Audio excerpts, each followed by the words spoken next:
Oi, gente! Sou Mari Barros, nutricionista em formação e uma incansável estudiosa dessa área de saúde, principalmente voltada para o público 40 a mais, assim como eu, tem mais de 40 anos, 50, 60 anos, tá?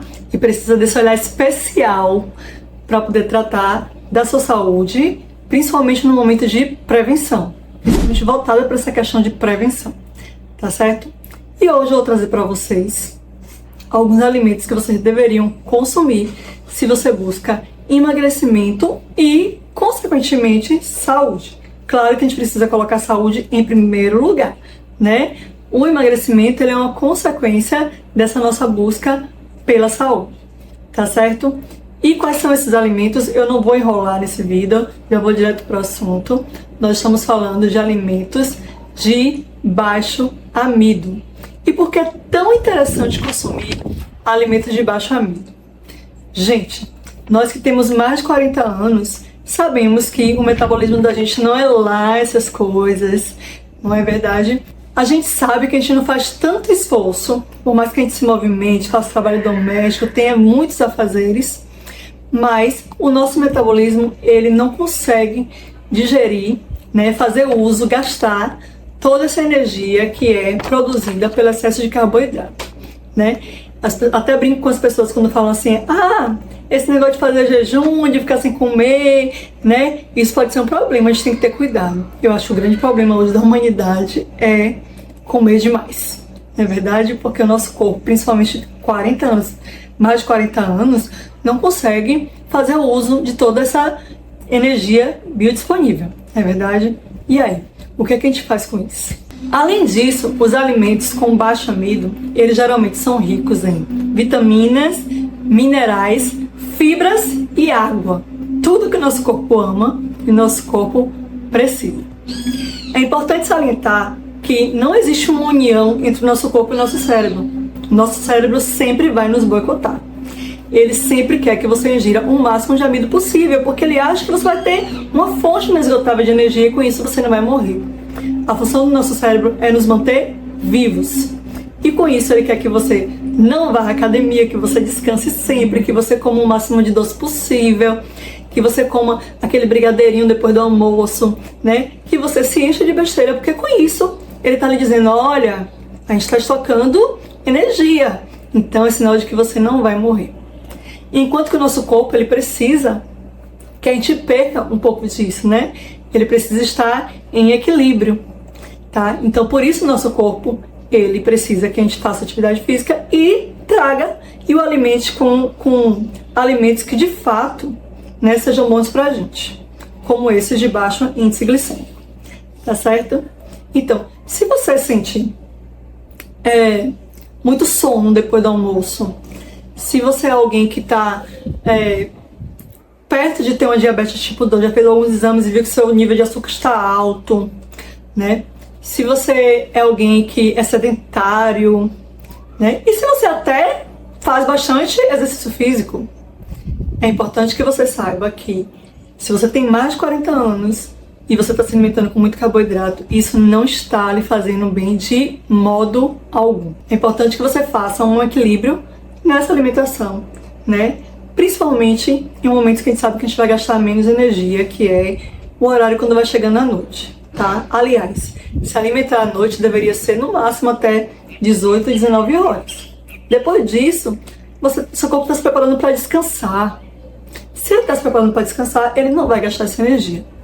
E se ele não vai gastar e você se alimenta, principalmente que é o horário que o pessoal gosta mais de comer pizza, de dar uma saidinha, de exagerar um pouco, tudo isso será estocado no seu corpo em forma de gordura, tá? Durante muito tempo a gente teve uma demonização da gordura boa dos alimentos, né? Mas, na verdade, o que a gente precisa estar preocupado, de fato, é com o alto índice de carboidrato. Lembrando que isso aqui não é uma apologia, não é a carbofobia, vamos parar de comer carboidrato, não é nada disso, gente, né? Por isso que é importante sempre ter um acompanhamento com o nutricionista, para que ele possa lhe indicar qual é a melhor estratégia para as suas necessidades. Mas, se não é o seu caso nesse momento, é algo a se pensar. Será que eu não estou exagerando na minha quantidade de carboidrato durante o dia? O conhecimento é a chave para a gente encontrar um meio termo, né, que seja favorável para todos nós. Mas antes de eu falar um pouquinho mais sobre esses alimentos e citar alguns deles para vocês, vamos falar sobre algumas expressões que é muito importante que vocês conheçam, que é, a primeira delas, índice glicêmico. O que seria o índice glicêmico? Seria a disponibilidade de açúcar que esse carboidrato gera no nosso sangue ao consumirmos. Sim, esse carboidrato acaba indo para o sangue a depender da quantidade que você use, né? Porque uma das funções do nosso corpo é levar esse carboidrato para preencher as células e assim serem usadas como fonte de energia ou estocá-las. E ao estocá-las, ou em forma de gordura ou que ela vá para o sangue, né? Então, alimentos com baixo índice glicêmico são alimentos que não têm essa capacidade de fazer com que esse carboidrato esteja lá disponível no nosso sangue, que pode trazer um grande problema de saúde, que é, por exemplo, a diabetes tipo 2. O que é importante a gente conhecer é o que é amido. O que seria esse amido que eu falei no início do vídeo? Amido é nada mais nada menos do que o carboidrato disponível nos alimentos. Se eu tenho um alimento de baixo amido, eu tenho um alimento que tem pouco carboidrato. E de modo geral a gente fala de alimentos vegetais, tá certo?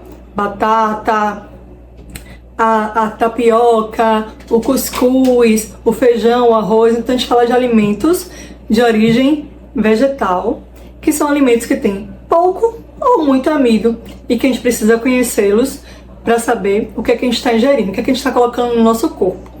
A gente ouve, na verdade, muitas falácias que estão aí pela internet. Será que tudo que é dito como fitness, como saudável, de fato é?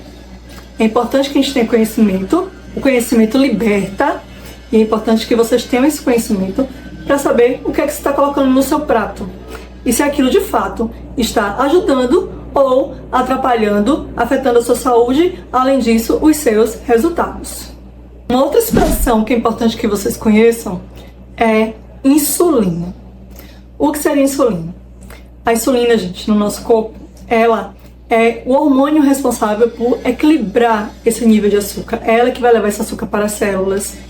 É ela que vai estocar em forma de gordura naquela barriguinha, né, aquela pochetinha, aquela gordura visceral. É ela que vai fazer esse trabalho. Às vezes, me diga uma coisa, quando vocês, por exemplo, tomam café da manhã, né? Aquele café da manhã reforçado com pão, com cuscuz, com um monte de coisa. Quando chega assim umas 10 horas, não dá aquela fome tremenda, né? Muitas vezes é por conta dessa insulina que subiu de vez. E a insulina, ela tá lá fazendo um papel de harmonizar, né? De trazer esse equilíbrio, essa homeostase para o nosso corpo. Então o que ela vai fazer?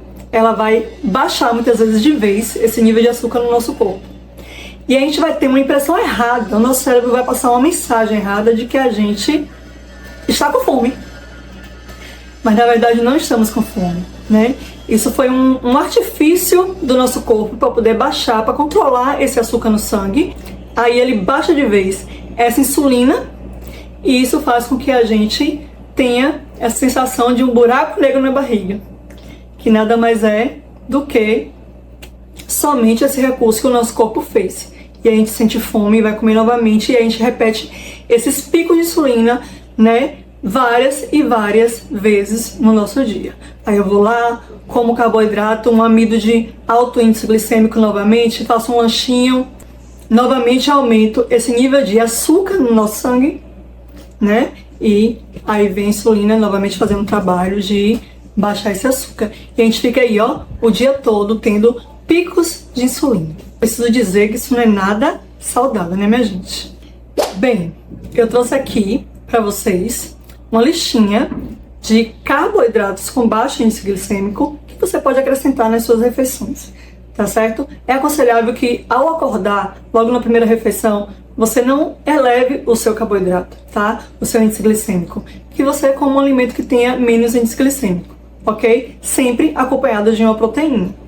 Durante o dia, você pode até fazer o consumo de alguns carboidratos com alto índice glicêmico à medida do que você se exercita. Se você tem uma vida corrida, se você vai andar para lá e para cá, se você... Então, cada caso é um caso, tá?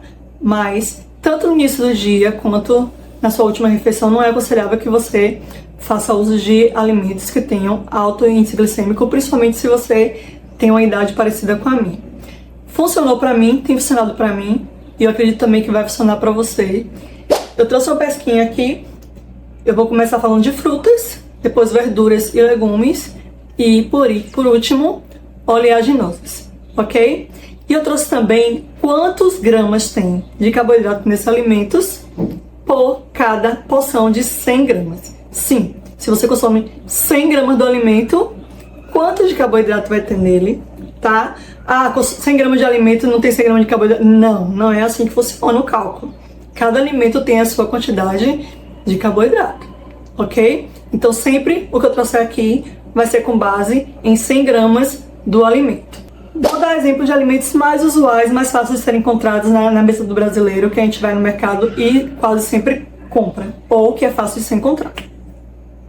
Como, por exemplo, o abacate, ele tem 8,5 gramas de carboidrato, então isso é um número legal. Até 20 gramas de carboidrato a cada 100 gramas do alimento é um número legal, tá certo? Tomate, ele tem 3,9 gramas de carboidrato a cada 100 gramas. O limão, gente, as frutas cítricas, limão, maracujá, laranja, são alimentos que sempre vão ter um baixo índice glicêmico, ou seja, baixo amido. O limão tem 2,5 gramas de carboidrato. O maracujá, 4,4 gramas de carboidrato a cada 100 gramas. O coco, dá pra fazer tanta coisa com coco, gente. Dá pra fazer uma queijadinha, dá pra fazer uma cocada, tudo isso sem açúcar e tendo um baixíssimo índice glicêmico. Olha o coco, ele tem 6,2 gramas de carboidrato a cada 100 gramas. Uma fruta que eu amo muito, melão, 8 gramas de carboidrato. O morango, 7,7 gramas de carboidrato.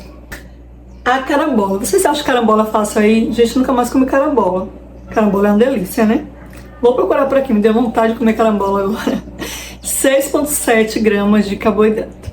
Então são alternativas que vocês podem colocar no seu dia a dia e que pode fazer parte da sua alimentação tranquilamente, que não vai afetar seu índice glicêmico e não vai trazer esses picos de insulina durante o dia. Agora, verduras e legumes. O alface, ele tem 2,9 gramas de carboidrato a cada 100 gramas de alface. A rúcula, 2,3 gramas de carboidrato. De modo geral, né, as folhas vão ter pouquíssimo, baixíssimo carboidrato, então você pode consumir à vontade, porque tem muito baixo amido, ok? Então você pode consumir à vontade as folhas, colocar na sua alimentação tranquilamente. Além deles, tem a abóbora moranga, tem o chuchu, o próprio tomate, que é considerado uma fruta, mas geralmente a gente come na salada, né? Nós temos a abobrinha, que são também alternativas com super baixo amidos e que você pode colocar na sua refeição tranquilamente, que não vai afetar o seu índice glicêmico. E por último, as oleaginosas. A amêndoa, ela tem 6,1 gramas de carboidrato a cada 100 gramas. As nozes, 3,8 gramas de carboidrato. A gente quase não consome nozes, né? A castanha do Pará, 3,4 gramas. A castanha de caju, que eu particularmente amo e faz parte da minha rotina alimentar, 9 gramas de carboidrato. Olha que veio participar, gente, querendo me atrapalhar um pouquinho. Fala com a galera aí, Belinha. Ei! Essa é a Belinha, gente. A semente de girassol, que é fácil de ser encontrada em casa de produtos naturais, eu também consumo, que é de 6,5 gramas de carboidrato. A linhaça, que são as sementes, né? Linhaça, chia, semente de girassol, semente de abóbora. A linhaça tem 1,6 gramas de carboidrato e a chia 1,7 gramas de carboidrato, né? Existem vários outros alimentos. Se vocês quiserem saber de outros alimentos que vocês costumam consumir no dia a dia, coloca aqui nos comentários que eu vou fazer questão de responder a cada um e dizer para vocês o cálculo de carboidrato que tem nesse alimento que você costuma consumir no café da manhã, no almoço ou no jantar. Mas já fica ligado aqui no canal que eu vou lançar esses dias um vídeo contando sobre algumas mentiras que a gente ouve nesse mundo fitness, que dizem de alimentos que dizem que faz bem, mas que na verdade a gente está dando um tiro no pé. Ele está atrapalhando muito os nossos resultados. Então fiquem ligadinhos aqui no canal. Quem não é inscrito, se inscreva. Eu acho que esse vídeo merece uma curtida. Então curta o vídeo, se inscreva, compartilhe com todo mundo que você conhece e que precisa dessa mensagem. Um grande beijo, até a próxima. Tchau, tchau!